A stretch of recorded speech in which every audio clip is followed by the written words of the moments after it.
All right, let's deconstruct some harmful theology. I just saw a video of a Christian talking about how Jesus still died for Diddy and that he could still repent and that the Lord teaches us to love our neighbors as we love ourselves. So what would we do if Diddy was our neighbor and girl,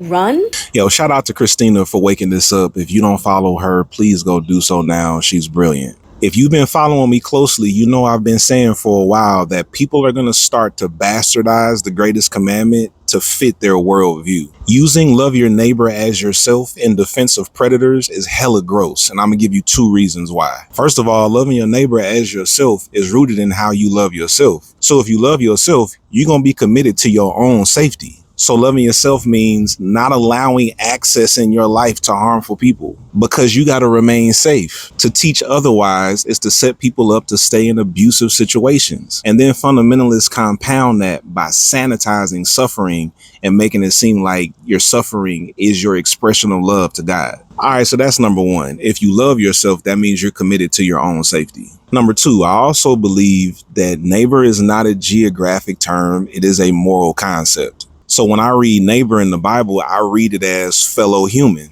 And here's where the critical thinking comes in, because if I got 2 fellow humans and one of them is preying on the other one, why would the greatest commandment lead me to defend the predator at the expense of the prey? Why would greatest commandment compel me to defend the bully at the expense of those being bullied? And this is what I mean when I say, like, reading the Bible ain't enough if you don't address how you read it.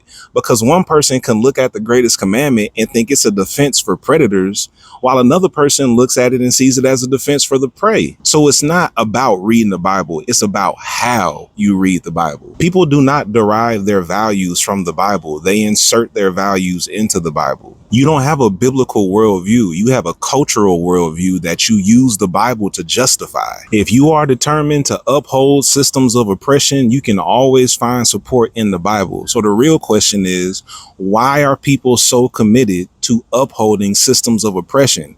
Because if we address that, it'll change how people read the Bible. We bringing the podcast back this Friday. We're doing the theology of sinners. This recording is available to all paid tiers.